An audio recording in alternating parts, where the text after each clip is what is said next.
Voilà ce qui arrive au Bitcoin lorsqu'il casse une trend de baissière qui le maintient à la baisse depuis un certain temps, notamment ici le 9 novembre 2021, sans aucun volume, puisque regardez, on l'avait cassé ici à la hausse, on voit qu'on avait ici un volume qui était totalement décroissant, et donc on a simplement réalisé un fake out, pan, on est revenu la réintégrer immédiatement. On va aller voir ensemble les signaux que nous avons. Est-ce que le Bitcoin est malheureusement ici à nouveau dans une disposition qui est dite baissière, ou est-ce que nous restons dans une disposition haussière et qu'on est simplement en train de faire peur? On a aussi de très grandes indications qui nous sont données par les liquidations qui ont été réalisées ces derniers temps par rapport au dernier mouvement, et vous allez voir qu'il va quand même falloir qu'on reste prudent parce que le scénario pourrait être totalement différent. On va aller voir ça ensemble dans cette vidéo, alors restez bien jusqu'au bout, vous allez voir, ça risque d'être extrêmement intéressant. Hello à toute la team Logique, ravi de vous retrouver dans cette nouvelle analyse du marché crypto-monnaie. On est aujourd'hui le mercredi 29 décembre 2021 et il est 13h07 à l'heure à laquelle je tourne cette vidéo. Alors oui, vous l'avez sans doute remarqué, petit costume aujourd'hui. Vous vous demandez peut-être pourquoi, pour deux raisons j'ai envie de dire. Premièrement, on a explosé les 12 000 abonnés, on a fait un nouveau rebranding,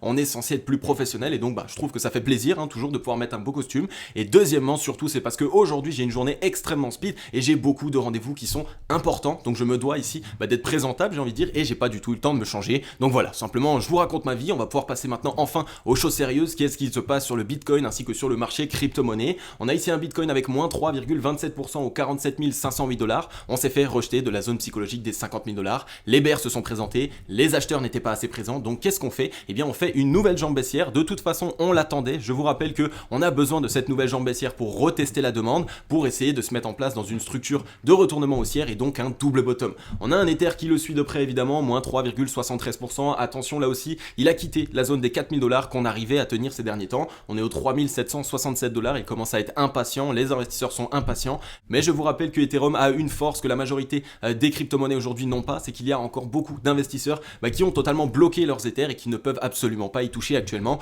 Donc ça crée évidemment une pression acheteuse, j'ai envie de dire, ça crée de la rareté, étant donné que ces tokens ne sont absolument pas remis dans le marché. On voit que sinon, attention, on a des corrections quand même assez importantes et c'est ce que je vous explique. Lorsqu'on a un sentiment de marché global, donc un crypto fear and greed qui est dans la peur, et bien évidemment les altcoins peuvent très bien repartir à la hausse en une seule journée et se dire ok c'est reparti, mais aussi repartir à la baisse encore plus rapidement, j'ai envie de dire, que ce qu'ils ont fait à la hausse. Donc attention évidemment lorsque vous vous exposez sur les altcoins. J'ai fait une vidéo spéciale hier dans laquelle je vous explique évidemment les choses que vous devez absolument connaître et indispensables avant de vouloir essayer d'investir sur les altcoins pour éviter de réaliser de nombreuses erreurs. Donc la vidéo elle s'affiche normalement juste ici, et bien vous allez pouvoir directement avoir ces outils. Donc avant d'investir dans les altcoins, si vous ne voulez pas vous faire punir comme la majorité des investisseurs aujourd'hui, eh bien regardez bien cette vidéo. Donc on voit que voilà, la majorité du top 30 est en correction, sauf ici Uniswap plus 0,52% qui nous envoie ici un extrême signal de force puisqu'il arrive à rester à la hausse, j'ai envie de dire, quand la majorité du top 30 ici est totalement en train de corriger, des performances de l'ordre de moins 5 à presque moins 10%.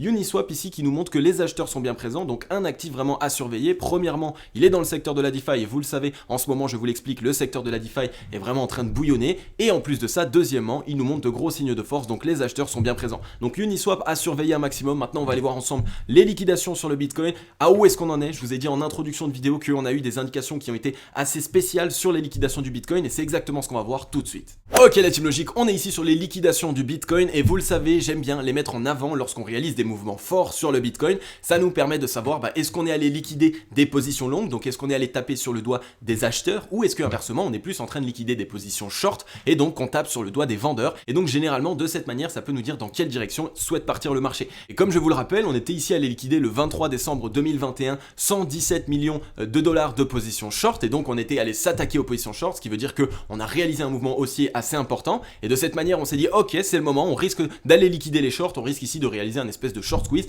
et finalement regardez comme on a très rapidement joué, on a fait ça sur une seule journée, on est juste allé taper quelques shorts et finalement maintenant on est en train à nouveau de retaper dans le long. Et donc vous l'avez vu hier, on a eu une correction qui n'a pas été forcément extrêmement marquée en termes de pourcentage et pourtant regardez, on est ici sur quasiment 200 millions de dollars de positions longues qui ont été liquidées sur la petite correction d'hier. Donc qu'est-ce que ça nous envoie comme signal? Eh bien ça nous envoie à nous mais aussi aux Waze et aux gros portefeuilles, donc à la smart money, et bien que les acheteurs sont encore trop présents. Donc on voit que les acheteurs sont en train de racheter les dips vraiment comme des cochons, j'ai envie de dire, et ça se voit étant donné que là on est allé taper quand même 200 millions de dollars de positions longues et donc de cette manière ça montre que les acheteurs sont encore peut-être trop présents, il y a peut-être encore trop d'euphorie. Et voilà, on voit que les whales, eh bien, elles vont évidemment se faire un énorme plaisir et un malin plaisir de totalement récupérer toutes les liquidités des acheteurs qui sont un peu trop euphoriques et qui achètent trop tôt, j'ai envie de dire. Donc maintenant, on va aller voir ensemble des zones clés, des zones qui vont nous envoyer des signaux d'achat. Il va falloir attendre de les casser avant évidemment de pouvoir se dire que le Bitcoin va partir totalement, parce que ça va nous permettre d'éviter toutes ces fluctuations, d'éviter toutes ces peurs qu'on peut avoir sur le marché crypto-monnaie et que les whales essayent d'instaurer. Et c'est exactement ce qu'on va aller voir tout de suite.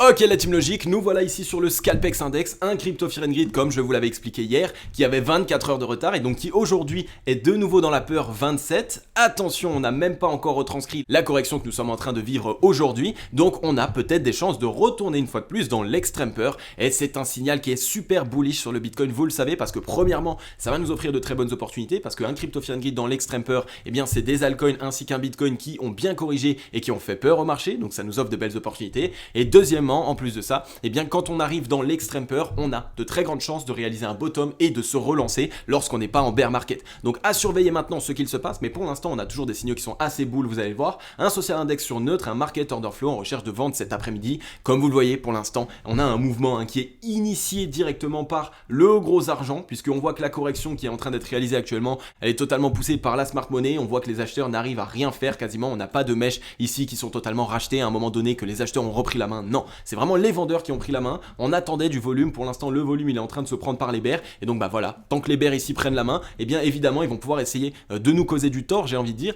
Mais attention, ça nous montre aussi que la smart money est présente et donc qu'elles ont un but lorsqu'elles réalisent cette certaine correction. Ça va être premièrement de tester la demande, de savoir si les acheteurs sont encore présents et deuxièmement, de faire peur aussi au marché. Donc, de cette manière, ce qu'on est en train de faire, c'est simplement qu'on est en train ici de faire, on avait fait un fake out ici, on a fait un fake out d'une zone de résistance assez importante ici au 51 508 $. On était revenu tester un ancien zone de résistance assez important là aussi. On s'est fait totalement renfoncer et là ce qu'on est en train de faire c'est tester la demande. On voit que dans le passé ici on était passé juste en dessous ici de cette fameuse zone de support assez importante entre les 46 597 et ici les 46 239. Donc ça va être ici une zone de support qui va être clé. Ça va être une zone de support qu'on va sans doute retester. Alors maintenant ce qu'il faut absolument s'assurer pour essayer de rester bullish sur le Bitcoin, ça va être de ne pas clôturer ici en dessous de cette zone des 45 880 $. Si en 4 heures on a une clôture en dessous de cette zone, attention, on peut remettre tout en cause parce que ici ça nous ferait simplement un bottom ici qui est plus bas que le précédent bottom et donc on serait dans une disposition baissière et en plus de ça, ça nous montrerait que les acheteurs ne sont pas assez présents pour pouvoir soutenir le prix. Donc plusieurs indications qu'il va falloir qu'on soit très prudent pour ces prochains temps.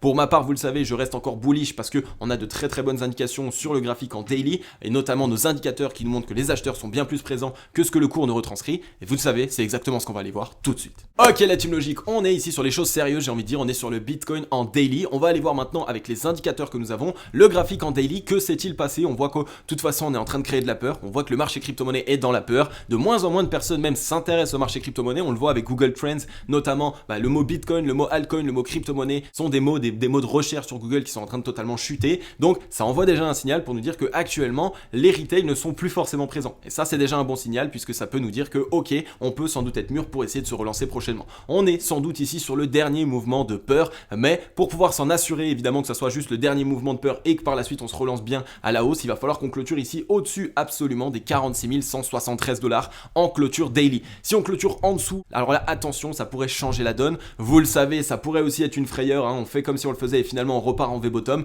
mais quand même il va falloir qu'on reste très prudent, ça va être une zone qu'il va falloir vraiment surveiller de très près. On voit qu'on a ici un volume qui est totalement descendant, à la fois de la part des acheteurs, à la fois de la part des vendeurs, donc un signal qui nous montre que pour l'instant le Bitcoin joue simplement avec les émotions, il n'est pas encore mûr, on est toujours dans cette latéralisation, on récupère de la force et dès lors que la demande sera assez présente, on risque de se relancer. Donc là, à voir, il va vraiment falloir qu'on voit ce qu'on va réaliser aujourd'hui, on va tester la demande de toute façon, on risque d'avoir une mèche pour faire un petit peu peur, on va pourquoi pas revenir tester ici cette zone des 45 990, mais maintenant ce qu'on va attendre c'est la clôture, de racheter un maximum de la mèche pour avoir un deuxième bottom ici qui est plus haut que le précédent bottom tout simplement. Et maintenant je vais vous donner une petite astuce, j'ai envie de dire l'astuce du chef que très peu de gens oublient, c'est que beaucoup de gens ne savent pas analyser avec les chandeliers japonais et donc ne voient pas quand est-ce qu'il y a des double bottom, quand est-ce qu'il y a des M-top qui se mettent en place. Eh bien c'est très simple, au lieu de vous mettre ici en chandelier japonais, donc pour la disposition graphique, vous vous mettez en droite. Et là vous voyez c'est beaucoup plus clair, c'est beaucoup plus lisible. Vous voyez par exemple ici que on avait mis en place un petit M-top, qu'on a quitté ici cette traîne, qu'on est venu la casser à la baisse, mais qu'on est toujours au-dessus de ce précédent bottom ici au 46 180. Donc tant que ici par exemple on arrive à trouver un rebond ici en daily, alors de cette manière on voit qu'on a ici un gros double bottom qui pourrait se valider et qui nous ramènerait une fois de plus dans cette zone ici que je vous avais dit, notre objectif aux 57 628 $ et même un petit peu plus haut simplement pour aller liquider ici. Ici on va avoir des positions short qui sont initiés. Là aussi, les 59 393, ça va être une zone assez stratégique pour les Waves pour aller essayer de taper les positions short, donc pour les liquider. Et on aurait même ici les 59 677. Donc on pourrait avoir, si ici on arrive à bien tester la demande et avoir un rebond simplement au-dessus du précédent bottom, donc au-dessus du bottom qu'on avait réalisé ici le 17 décembre 2021, alors un très gros rebond qui pourrait nous ramener aux 60 000 $. Donc on surveille bien ce qu'il se passe. Comme d'habitude, mettez-vous en droite si vous avez du mal à initier ici les doubles bottoms. On va regarder maintenant rapidement au niveau du ruban de My Mobile. On est venu à son contact, on est venu en M-top, on s'est fait rejeter. Ce n'est pas un mauvais signal, vous le savez, lorsqu'on a un niveau ici de ruban de My Mobile qui est aussi important, qui est aussi épais, ça joue à un niveau de résistance assez important. Donc on se fait rejeter. Maintenant, il va falloir qu'on teste la demande, il va falloir qu'on arrive absolument à clôturer au-dessus ici de ce niveau de support. Et si on y arrive à ce moment-là, on va pouvoir se relancer et essayer de repartir à l'assaut du ruban de My Mobile. Donc à voir maintenant, on voit qu'il commence à y avoir une petite indécision. Je pense qu'on est sur cette journée en train de faire la dernière frayeur. Je vous avais dit en weekly, sur la Nice Weekly d'hier, que le Bitcoin allait sans doute créer de la peur en début de semaine et que par la suite on allait avoir quelque chose d'assez explosif. Donc à voir maintenant si mon scénario se valide, à voir maintenant si les acheteurs se présentent bien. On attend réellement de voir du volume, mais ce que j'aime beaucoup, c'est de voir que les vendeurs n'ont pas non plus énormément de volume. Et donc ça montre quoi? Ça montre que la smart money ne défend pas du tout en fait ce que les vendeurs essayent de réaliser. Ça veut dire que là, les vendeurs initient un mouvement à la baisse, les Waves n'essayent pas de racheter les positions pour essayer de se sauver. Donc ça veut simplement dire qu'elles ont mis leur stop loss plus loin et qu'actuellement elles sont là pour essayer de créer de la peur, pour laisser totalement le prix créer du flou sur le marché crypto. Si on regarde maintenant sur le RSI, pareil, on voit qu'on était revenu tester les 50. Donc 50 de RSI plus ruban de My Mobile, ça fait une double zone de résistance très importante. Et ça, je vous le rappelle, c'est des zones qu'on ne peut pas casser en une seule fois. Donc ça nous envoie un signal ici pour nous dire, écoutez, pas de souci, c'est tout à fait normal qu'on se fasse rejeter de cette zone. Il va falloir maintenant qu'on surveille, qu'on arrive bien à mettre en place un deuxième bottom plus haut que le précédent une fois de plus. Mais avec la belle divergence que le RSI nous montre, normalement, c'est chose qu'on devrait faire. Ça nous montre que les acheteurs sont bien présents. On voit qu'ici, on a des bottoms qui sont de plus en plus hauts, tandis que sur le cours, on avait des bottoms de plus en plus bas. Donc c'est ce qu'on appelle une divergence sur le RSI. Le RSI, c'est un indicateur de momentum qui nous permet de mesurer la force qui nous reste sur un actif, si elle se déverse sur les acheteurs ou sur les vendeurs. Donc on regarde, mais maintenant on a ce gros niveau de support que je vous ai aussi présenté dans une vidéo au 39 ici 91. Si on arrive à rebondir dessus aujourd'hui, n'importe quoi qu'on fasse, même si on fait une mèche ici qui nous ramène même aux 28 000 $, on s'en fout. Tant qu'on arrive à avoir une clôture ici qui revient au contact sur le RSI de cette zone ici de support au 39,91, alors on a des chances d'avoir un beau rebond et d'aller casser les 50 de RSI. Donc on surveille bien ce qu'il se passe, mais là encore, le RSI nous montre toujours que les acheteurs sont bien plus présents que ce qui nous montre sur le graphique, et ça c'est un bon signal généralement pour essayer de mettre en place un double bottom. MACD pareil, divergence haussière qui s'est validée, on a une accélération haussière, on est parti assez haut, donc on est en train simplement de corriger, on est en train de revenir tester la zone de neutralité, donc aucun problème, on peut avoir aujourd'hui une petite baisse, demain une journée un peu latente même encore pour créer du flou, et sans doute essayer vendredi d'essayer de se repartir très fortement. Donc à voir, normalement on pourrait avoir une fin de semaine qui se remet dans une disposition haussière, il va falloir qu'on surveille ce qu'il se passe, mais pour l'instant même le MACD nous montre qu'on est toujours ici sur cette grosse divergence haussière, on est simplement en train d'essayer de récupérer du souffle puisqu'on était parti assez fort à la hausse, et de cette manière par la suite essayer de faire entrer à nouveau des acheteurs. Donc on va bien surveiller ce qu'il se passe, mais le Bitcoin n'est pas dans une mauvaise disposition. Attention, maintenant vous le savez, nous ce qu'on se dit c'est qu'on peut sans doute avoir une cassure très prochaine de ce niveau de résistance aux 50 818 $, mais évidemment si les Waves à chaque fois en réalisant ce type de mouvement arrivent à gratter des liquidités et donc à gagner de l'argent par rapport aux positions longues, donc par rapport aux personnes qui étaient trop euphoriques et qui ont mis du levier ici sur des positions d'achat, alors de cette manière les amis, bien elles vont continuer à le faire et elles peuvent même ici continuer le faire ici tant qu'il y a des liquidités à gratter. Donc c'est ça qu'il faut qu'on surveille maintenant aussi. Les liquidations, ça va être un outil supplémentaire qu'il va falloir qu'on mette dans notre watchlist pour pouvoir mieux comprendre ce qu'il se passe sur le marché crypto-monnaie. Ensuite, la team logique, très rapidement, on est ici sur les BTC1 futurs CME. Alors les BTC1 futurs CME, c'est toujours plus propre que le marché spot puisque c'est les professionnels et donc ça nous permet ici de pouvoir voir ce qu'il peut se passer. On s'est fait rejeter ici simplement à l'entrée de ce gap au contact du ruban de My Mobile. C'est tout à fait normal. On ne va pas aller combler un gap non plus en passant au-dessus de tous les rubans de My Mobile, de tous les niveaux de résistance juste parce qu'il y a un gap. Non, évidemment, on va suivre le cours habituel pour aller par la suite combler le gap. Et ce qui est génial, c'est qu'on le voit ici sur les BTC1 futurs CME, c'est bien plus propre. On a ici un premier bottom qui est bien plus bas que le deuxième bottom que nous sommes en train d'initier. Donc potentiellement ici un double bottom qui peut se matérialiser. Donc à voir, là pareil, si on se met ici en droite, on voit que là c'est encore plus propre. On a ici un gros double bottom qui est en train de s'initier. Donc il va falloir qu'on ait un bottom ici plus haut que les 46 170 sur les BTC1 futurs CME. Et donc de cette manière, on pourrait avoir une belle relance. Donc là c'est tout ce que je voulais vous montrer. On est venu ici au contact du ruban de My Mobile qui est plus petit et qui est un petit peu plus en retard, j'ai envie de dire. Donc on pourrait le casser plus facilement et donc avoir un marché spot qui repart enfin fortement à la hausse. Donc voilà pour les BTC1 futurs CME, de très gros signaux, vous le savez. On a toujours ici ce gap à aller combler jusqu'aux 53 510 $. Donc à surveiller maintenant, ça va être une zone évidemment qu'on risque d'aller combler. Il va falloir maintenant qu'on voit qu'on arrive à la passer à la hausse et pas simplement venir la combler et finalement se faire totalement rejeter. Ensuite la team logique, on est ici sur le crypto total, une fois de plus, vous le savez. Je vous rappelle que c'est vraiment lui qui actuellement est en train de nous faire des zones de barrage sur le Bitcoin spot ainsi que sur pas mal d'altcoins du coup, étant donné qu'on a de grosses zones de résistance qui sont au-dessus de la tête et c'est des zones qu'on a dû demander beaucoup de force acheteuse creuses pour pouvoir les casser. Donc on est en train de souffler, on a eu ici du mal à vraiment casser toutes ces zones. On voit que pour l'instant les vendeurs sont toujours bien présents, hein. Regardez toutes les mèches, on a toujours ici des champs d'œil japonais dits d'indécision. Donc à surveiller maintenant évidemment pour initier un mouvement, il nous faudrait des champs d'œil japonais de décision. On a quitté ici ce niveau de résistance entre les 2309 et les 2276 milliards en clôture. On est revenu les tester aujourd'hui et on est encore en train de se faire rejeter. Donc ce qui pourrait se passer, c'est aujourd'hui ou demain aller revisiter ici cette zone des 2163 milliards. Laisser pourquoi pas même une petite mèche, on fait peur comme d'habitude, on revient tester les 2000 milliards psychologiques, on rachète de la mèche et après seulement on arrive à se relancer. Et évidemment il va falloir qu'on surveille, qu'on clôture au-dessus ici des 2142 milliards et des 2109 milliards. Si on arrive à clôturer au-dessus, double bottom là aussi, et là encore c'est très très propre, on le voit, là on pourrait se mettre là et boum, essayer de se relancer. Donc un double bottom qui pourrait s'initier, il va falloir qu'on teste la demande, n'ayez pas peur et surtout mettez bien ici des ordres d'achat les amis, vous le savez, parce que je pense qu'il va y avoir une petite mèche, je pense qu'on va faire des frayeurs et que sur le marché crypto-monnaie ça va nous offrir une dernière opportunité avant d'essayer de se relancer. Maintenant il va falloir qu'on surveille les clôtures, qu'on surveille un petit peu tout ça, mais bon, on a toujours ici un crypto total assez fort tant qu'on arrive à trouver ici un bottom au-dessus du précédent bottom. Donc on surveille bien ça, c'est pour cette raison ici qu'on a été rejeté sur le Bitcoin, simplement parce qu'on a cassé deux zones de résistance très importantes et que les acheteurs se sont essoufflés. Ensuite la team logique, on est ici sur Ethereum. Ethereum est en train de nous faire peur. Regardez, on voit que on est en train d'avoir ici une correction qui a l'air un peu plutôt marqué, j'ai envie de dire. On voit qu'on a eu ici pas mal de leviers, je pense, qui ont été initiés sur Ethereum et donc pas mal de personnes qui sont actuellement en train de vendre ou alors de totalement se faire liquider. Donc attention à surveiller, on est peut-être en train de faire une mèche frayeur, hein. On voit qu'on en a eu pas mal dans le passé et que finalement il les a immédiatement rachetés, mais attention à surveiller maintenant qu'on arrive bien à clôturer au contact des 3785 $ ou au-dessus des 3785 $. On a toujours ici un volume qui est décroissant alors qu'on est en train d'initier un mouvement vendeur, donc ça c'est un bon signal, ça montre que les vendeurs sont en train de s'essouffler et que les acheteurs pourraient donc avoir une brèche pour essayer de se relancer ici et donc essayer de relancer le prix. On a une belle divergence haussière, on s'est fait rejeter des 50, mais on est toujours ici dans cette énorme période d'accumulation depuis le 17 novembre 2021, donc il y a tout ce qu'il nous faut pour essayer de se relancer là aussi sur Ethereum. Donc on va faire une petite frayeur, laisser des ordres d'achat, vraiment on pourrait avoir ici une belle mèche qui nous offrirait de belles opportunités. On a ici un gros niveau de support aux 3618 $, on vient liquider toutes les personnes, toutes les positions longues qui s'étaient initiées et tous les stop loss qui sont cachés ici sous ces zones, sous les 3700 $ directement, et donc on vient les liquider et après on se relance immédiatement. Donc à surveiller là aussi, mais Ether est toujours pour ma part je trouve bullish. On voit qu'on a toujours ici des gros signaux, le RSI qui nous montre que les acheteurs sont bien présents, on voit ici des mèches qui sont immédiatement rachetées, des divergences haussières, bref tout ce qu'il nous faut pour nous dire que Ether fait une frayeur mais qu'on risque par la suite pouvoir essayer de se relancer. Ensuite la team logique, un actif qui ne fait plus beaucoup parler de lui et on le voit, même sa communauté j'ai envie de dire qui était très présente, YouTube, Twitter, etc.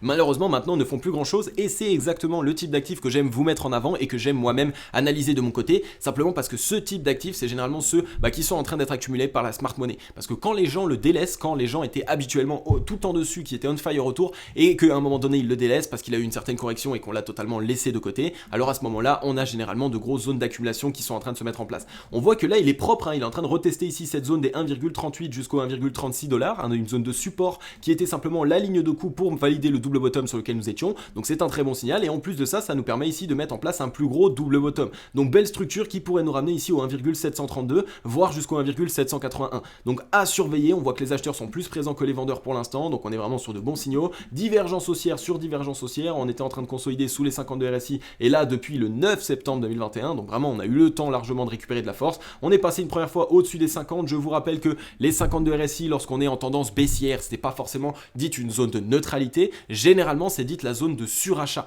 Ça veut dire que quand on part ici des 32 RSI pour aller vers les 52 RSI, le fait de passer au-dessus des 50, c'est considéré comme la zone de surachat et généralement les acheteurs s'essoufflent. Donc ça peut nous offrir un bon signal puisque lorsqu'on a de grosses corrections sur les altcoins, eh bien le fait de passer au-dessus des 52 RSI peut nous dire qu'on n'aura pas la force de pouvoir totalement les casser, qu'on va rejeter, donc on va avoir une deuxième jambe baissière et qu'à ce moment-là on risque d'avoir des opportunités. Donc ça, gardez-le bien en tête, vraiment un énorme tips pour les personnes qui regardent les vidéos dans leur globalité, dans leur entièreté, parce que ça peut totalement vous aider et vous permettre de vous offrir de belles opportunités sur les actifs. Si on regarde maintenant ici sur le MACD, grosse divergence haussière, on est parti très fortement, on est ici quasiment au contact d'un niveau de support, un ancien top ici, à voir si on trouve rebond dessus, et sinon on pourrait simplement commencer encore un petit peu plus bas pour venir tester la zone de neutralité avant de totalement se relancer. Ça nous ferait une petite frayeur, on casse cette zone de support et après on se relance. Donc à surveiller le ADA Cardano, mais bon je pense que pour l'instant vraiment on est sur un actif qui est extrêmement bullish, surtout surtout que vous le savez, généralement les actifs, eh bien vous essayez d'entrer lorsqu'on est en train de partir à la hausse et que tout le monde en parle, alors qu'au contraire, là on revient quand même d'assez loin, on aurait un plus de x2, plus de 50% à la hausse à réaliser,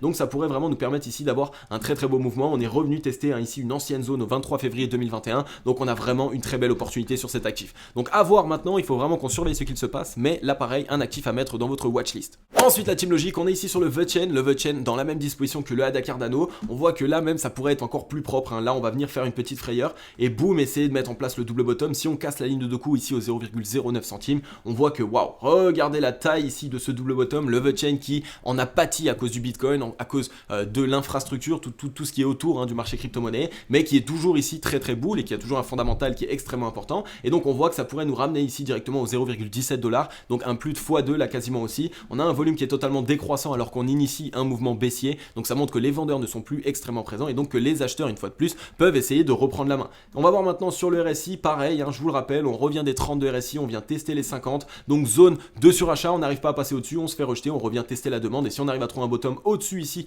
de l'ancien bottom et de cette manière on peut bien se relancer. Et donc là on le voit encore plus sur le RSI, c'est un gros double bottom qui signe ici. Donc là pareil, The Chain va nous offrir de belles opportunités, peut-être aujourd'hui, peut-être même demain, laisser traîner des ordres d'achat, des petites mèches, on ne sait jamais, laisser traîner des ordres d'achat, pourquoi pas, simplement parce que le The Chain c'est un actif qui fondamentalement parlant est toujours bon et ça peut vous permettre ici de rentrer, j'ai envie de dire, à bon compte sur ces actifs. Par contre la team logique, comme d'habitude, je vous le rappelle, je ne suis pas conseiller financier, donc n'achetez pas des actifs par rapport aux analyses que je réalise, faites vos propres analyses, essayez de comprendre comment est-ce qu'on analyse un actif, comment est-ce qu'on s'assure que fondamentalement parlant il est bon, que graphiquement parlant il est bon, avant de vouloir investir, parce que c'est votre argent qui est en compte, c'est votre argent qui est en jeu, et donc évidemment vous allez pouvoir gagner, mais vous allez aussi pouvoir perdre, donc faites vraiment tous les travaux nécessaires avant de vouloir investir sur un actif, c'est vraiment la meilleure des choses, j'ai envie de dire, formez-vous, faites en sorte d'avoir un plan d'action d'investissement pour pouvoir toujours investir sur les actifs qui sont les mieux positionnés, j'ai envie de dire, pour investir sur les actifs qui peuvent vous permettre de réaliser de très bonnes opportunités. Et ensuite la team logique, encore un actif que j'affectionne particulièrement ces derniers temps, c'est le XLM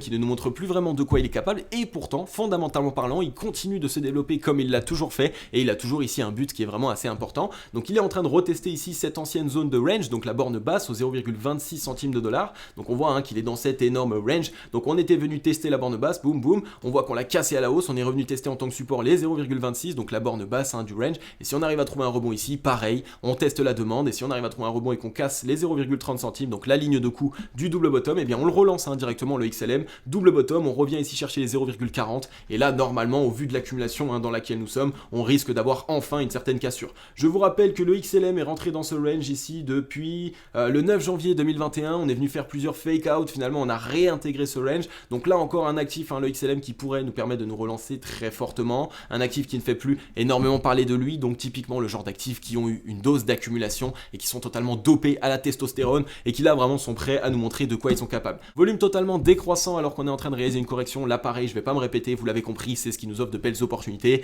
On a ici une divergence haussière, on est retesté les 52 RSI, on revient des 32 RSI, zone de surachat, on se fait rejeter, on vient retester la demande. Pourquoi je parle vite, je sais qu'il y en a qui comprennent pas, mais simplement parce que c'est des choses que je répète tous les jours dans mes vidéos et je pense que maintenant vous commencez à connaître étant donné que voilà, les analyses, les actifs, les graphiques, les dispositions, tout ça c'est des choses qui se répètent, c'est des choses qui se mettent en place sur un actif et qui par la suite se répercutent généralement sur de nouveaux actifs. Ok la team logique, on est ici sur Twitter et vous allez voir qu'aujourd'hui on a des choses assez intéressantes. On a Raphaël Bloch qui nous met en avant que l'application de Oculus, le casque de réalité virtuelle de Meta, donc Meta c'est maintenant tout ce qui est Instagram, Facebook, etc. donc qui ont rechangé, qui ont rebrandé j'ai envie de dire leur société, est actuellement la plus contractée aux États-Unis. Donc ça veut dire que actuellement l'application de Oculus, donc avec les lunettes ici de réalité augmentée me semble-t-il, et bien c'est l'application qui est la plus téléchargée aux États-Unis. Donc il y a eu une forte demande qui a été réalisée. Je pense qu'il y a eu beaucoup d'achats sans doute pour Noël Oculus. Donc ça montre que les gens commencent à être prêts vraiment à la réalité augmentée, commencent à être prêts à tout ce qui est la métaverse, etc. Et donc évidemment il va falloir qu'on se penche ici sur le sujet de Meta qui pourrait, vu qu'il touche énormément de monde, vu que les gens ont confiance en eux puisqu'ils utilisent au quotidien Facebook, Instagram, etc. et qu'en plus de ça ils ont une possibilité, j'ai envie de dire, avec les influenceurs qui sont sur leur plateforme de pouvoir totalement promouvoir leur projet quasiment infini, bien de cette manière on pourrait avoir ici Facebook, Instagram, donc Meta qui pourrait réaliser de belles performances. Donc là pour la bourse traditionnelle j'ai envie de dire ça peut être extrêmement intéressant, ça pourrait nous permettre de réaliser de belles performances et en plus de ça évidemment derrière la métaverse est toujours en train de continuellement se développer et on voit que voilà on commence petit à petit à avoir une adoption des gens. Alors bon Je vais vous mettre ça en avant parce que j'ai trouvé ça assez drôle. C'est Gary ici qui nous met que, comme par hasard, en même temps que le Oculus, on va dire, est l'application la plus téléchargée maintenant sur l'App Store américain, eh bien, on a simplement Pornhub pour Oculus, donc sur Google Trends, qui a totalement explosé. Donc bon, après, évidemment, on peut parler de métaverse ou ne pas parler de métaverse. On peut l'employer dans le cadre de la métaverse ou ne pas l'employer dans le cadre de la métaverse. Chacun fait ce qu'il veut de son Oculus, j'ai envie de dire. Mais il faut vraiment que, voilà, il faut que vous compreniez que, voilà, à voir maintenant comment est-ce que ça va être utilisé. J'espère que ça va être pour la métaverse. Ça peut permettre vraiment ici d'avoir des gens qui sont de plus en plus ouverts, j'ai envie de dire, à la réalité augmentée, qui touchent de plus en plus, et donc de cette manière, qui pourrait y avoir vraiment beaucoup de liquidités qui soient déversées sur ce secteur. Ensuite, la team logique, on a ici Crypto Picsou qui nous met en avant un chart assez intéressant. Je l'ai vu passer à 2 reprises, me semble-t-il. Je crois que c'était Paul de Crypto Formation, lui aussi, qui avait mis en avant ça. C'est que après la cascade de liquidation baissière que nous avons réalisée ici sur cette correction, mais aussi ici sur la correction, alors la cascade de liquidation baissière, je crois que c'était environ en mai 2021, eh bien on avait eu quoi? On avait eu d'abord un bull flag, j'ai envie de dire, qui s'était mis en place. On a eu une cassure, on a eu un fake out, on voit directement avec le rectangle orange, et que finalement on a réintégré ici une boîte bleue. Donc cette boîte bleue, j'ai envie de dire, c'est plutôt un range, une zone de consolidation. Donc on est rentré à l'intérieur et on a laissé encore un peu périr le Bitcoin pendant quelques mois, me semble-t-il, ici sur cette cascade de liquidation. Alors évidemment, on a une correction bien plus importante. Donc si on a une consolidation, on ne va pas avoir une consolidation d'autant de temps, donc on ne va pas avoir une consolidation qui va durer un mois. Mais ici, on est dans le scénario, j'ai envie de dire, à peu près exact, à peu près le même. J'avais ici aussi mis ça en avant lors d'une analyse graphique weekly, me semble-t-il. Et donc on a eu cette cascade de liquidation baissière, bull flag, cassure à la hausse, fake out,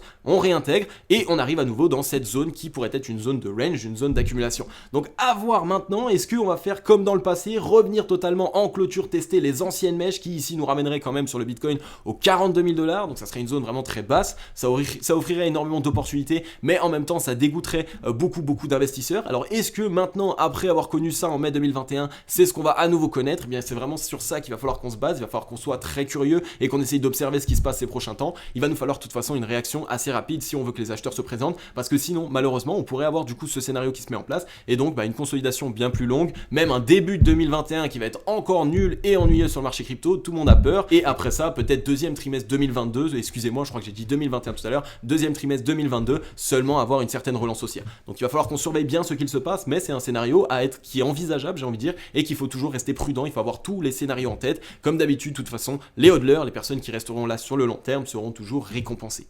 Et ensuite, ici, on passe sur quelque chose qui est un petit peu plus pratique, j'ai envie de dire, même un peu plus théorique. Kevin Svensson ici, qui nous partage un chart très intéressant, et donc qui nous met simplement en avant le Bitcoin en daily actuellement, avec la petite cassure que nous avons réalisée de la trendline. Et pour lui, actuellement, on serait peut-être sur le throwback de la trendline. Donc comme on voit ici, il nous met simplement son petit livre de trading, donc un livre dans lequel on a pas mal d'exemples concrets qui nous expliquent comment se mettre en place certaines cassures de trendline, comment faire en sorte d'être sûr de les valider en tant que support, comment faire en sorte d'être sûr aussi, évidemment, qu'on a bel et bien réaliser une cassure et que ce n'est pas un fake out, et bien qu'on voit que voilà, généralement on peut assister à un certain throwback, donc on va bien tester la trendline en tant que support, et si on arrive à trouver un rebond, à ce moment-là on se relance. Moi ce que je vous explique tout simplement, c'est que bel et bien on est dans cette disposition pour ma part, même si on met une mèche, évidemment c'est possible, on peut faire peur, je vous le rappelle, mais tant qu'on arrive ici à trouver une clôture au-dessus du précédent niveau de support, alors on peut se relancer, et surtout étant donné qu'on a cassé la trend à la hausse, et bien pour pouvoir la valider, pour s'assurer évidemment qu'elle soit valide la cassure, et bien il faut attendre qu'on mette en place un double bottom de l'autre côté. À ce moment-là on aura ici une trendline qui sera cassée et qui sera valide. Et ensuite la team logique, je voulais vous mettre en avant ici une news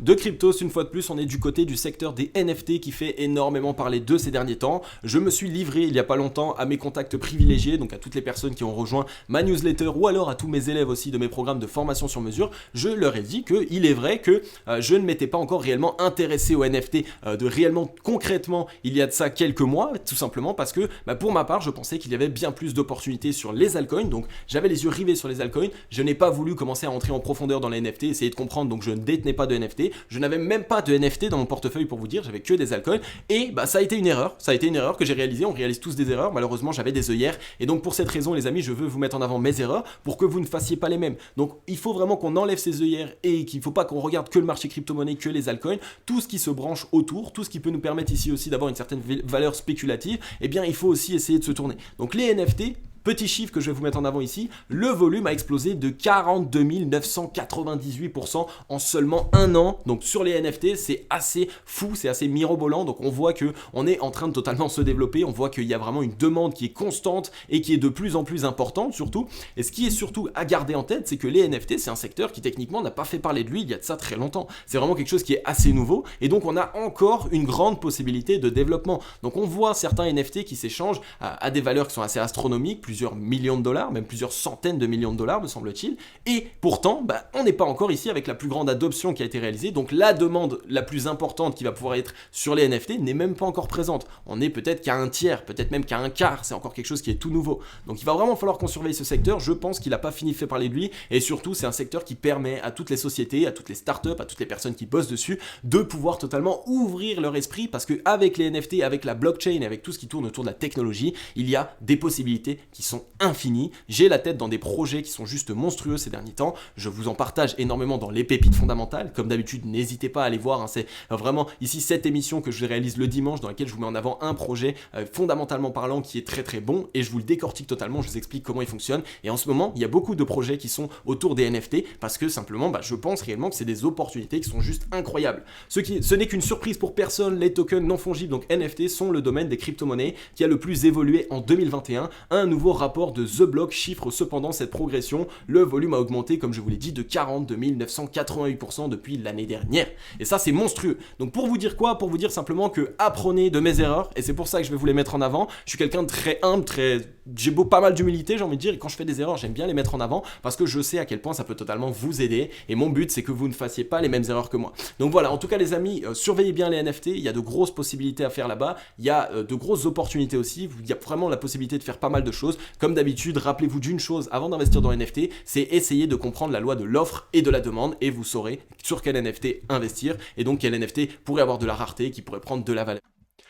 Ok la team logique, j'en ai fini avec cette émission. Comme d'habitude, j'espère qu'elle vous aura permis de mieux comprendre ce qu'il se passe à la fois sur le marché crypto-monnaie, mais aussi de comprendre surtout ce qui se passe autour. Parce que je vous rappelle que le marché crypto-monnaie, c'est une chose, mais lorsque par exemple vous voulez investir sur les altcoins, vous avez évidemment pas mal d'éléments à prendre en compte. Et c'est ce que je me tue à faire. Et d'ailleurs, je pense que c'est ce qu'on va vraiment axer en 2022, c'est d'essayer de vous mettre en avant toutes les choses qu'il faut essayer d'analyser aussi autour du marché crypto-monnaie pour pouvoir s'assurer évidemment que les altcoins dans lesquels on va investir peuvent essayer de prendre de la valeur, ou même que le Bitcoin, si on investit dans le Bitcoin, va pouvoir essayer de prendre de la valeur. Il y a vraiment pas mal de choses qui sont axées tout ça, et je sais qu'en ce moment vous kiffez bien les vidéos parce qu'on essaye d'être un petit peu plus pragmatique. J'ai envie d'essayer de vous mettre en avant bien plus les choses qu'on ne voit pas, c'est-à-dire dans le graphique même, on peut réaliser une analyse graphique, mais derrière le graphique, derrière l'analyse graphique, il y a toujours des choses que les investisseurs essayent de réaliser, ou du moins les bons investisseurs, j'ai envie de dire, et toutes ces choses, c'est ce que je vais essayer de vous mettre en avant. Donc voilà la team logique, en tout cas si ça vous a fait plaisir, n'hésitez pas comme d'habitude à mettre un gros like et un gros commentaire, ça permet plein de choses, ça permet à la chaîne de pouvoir se développer plus rapidement, ça permet à des personnes qui comme vous aimez le marché des crypto-monnaies, qui comme vous consommez un certain contenu, de pouvoir eux aussi tomber sur cette chaîne et de pourquoi pas pouvoir kiffer comme vous.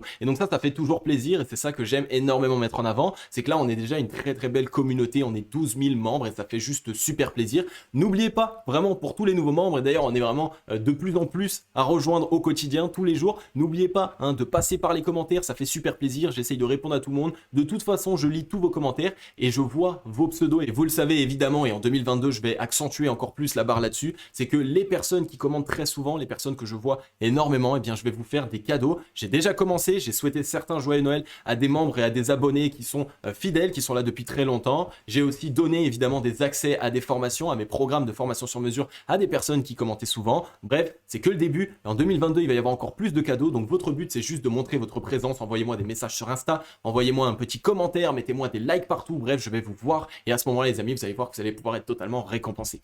Donc voilà la team logique, en tout cas je vais vous laisser, j'ai des rendez-vous très importants cet après-midi, je vous en parlerai plus et comme d'habitude évidemment je vous en parlerai sur Instagram. Je vais vous dire à demain, comme d'habitude je vais vous souhaiter à tous et à toutes une agréable journée ou une agréable soirée. C'était Cryptologique, ciao bye bye.